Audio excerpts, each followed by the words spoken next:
Halo, perkenalkan nama saya Yudika Sipayung, NIM saya 03 2022 049. Dosen pembimbing saya adalah Ibu Maria Puji.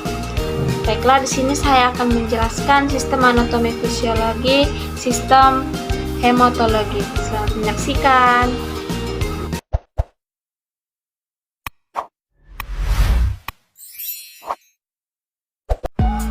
Nah, sel darah merah yang pertama prioritoblas di sini.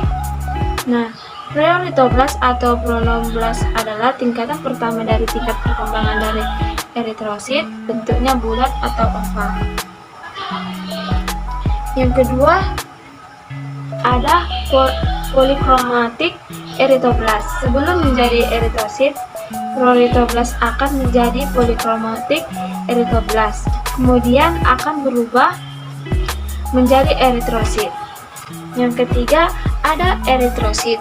Ini eritrosit atau sel darah merah sendiri memiliki tugas penting sebagai pembawa oksigen dari paru-paru menuju ke seluruh bagian tubuh. Sel darah merah mengandung hemoglobin dan dibuat langsung oleh sumsum tulang belakang, termasuk ke sel darah putih yaitu meoblas, yang dimana meoblas merupakan prekursor belum matang mieloid sel darah putih. Sebuah meoblas yang normal secara bertahap akan bertumbuh menjadi sel darah putih matur. Nah, yang kedua nih ada pragonulosit, terbagi menjadi 3, yaitu nih basofil. Yang basofil merupakan salah satu jenis sel darah putih yang memiliki peran penting sebagai bagian dari sistem kekebalan tubuh. Sel basofil ini berperan penting dalam menghasilkan reaksi peradangan untuk melawan infeksi. Nah, selain itu, basofil juga turut berperan dalam munculnya reaksi alergi. Nah, yang kedua ada eosinofil. Eosinofil merupakan salah satu jenis sel darah putih yang memiliki peranan penting bagi sistem kekebalan tubuh. Yang ketiga ada neutrofil. Neutrofil adalah salah satu jenis sel darah putih yang ada di dalam tubuh manusia. Tubuh membutuhkan neutrofil untuk melawan infeksi sekaligus melindunginya dari berbagai ancaman penyakit. Nah, sel darah putih ini memiliki peran penting dalam sistem kekebalan tubuh.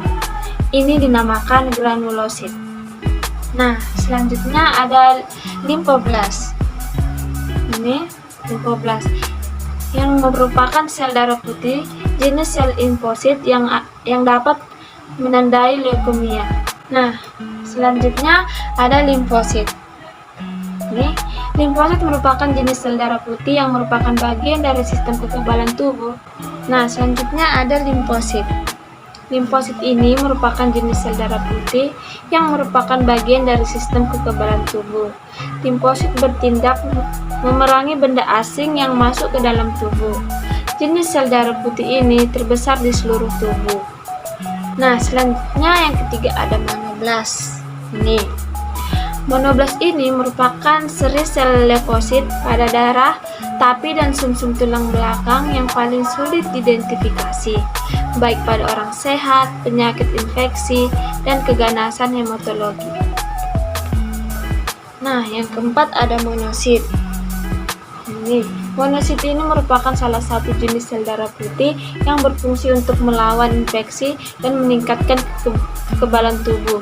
Keempat sel darah ini dinamakan agranulosit dan masuk ke golongan leukosit.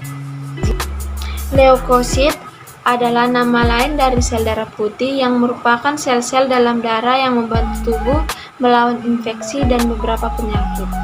Nah, keping darah yaitu megakaryoblas.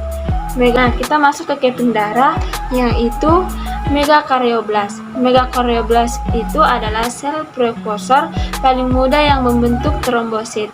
Bentuk yang lebih matang disebut promegakaryiosit dan pada akhirnya menjadi megakaryosit yang akan melepaskan partikel yang tertutup membran yaitu trombosit ke dalam sirkulasi. Nah, yang kedua ada megakaryosit. Nih, megakaryosit adalah sel sumsum tulang belakang berukuran besar yang terdiri atas sejumlah lobus yang saling berhubungan. Fungsi sel ini adalah menghasilkan keping-keping darah yang diperlukan untuk pembekuan darah. Nah, yang ketiga ada trombosit, yang dimana trombosit adalah sel tak berinti dari darah yang berperan dalam proses pembekuan. Sel ini bekerja dengan pembekuan diri guna menghentikan perdarahan sehingga seorang tidak kehilangan banyak darah. Layaknya sel darah merah, trombosit tidak memiliki nukleus dan tidak dapat melakukan pembelahan sel atau disebut mitosis. Baik, sekian dari penjelasan saya tentang anatomi fisiologi sistem hematologi. Jika ada kesalahan, saya minta maaf. Terima kasih.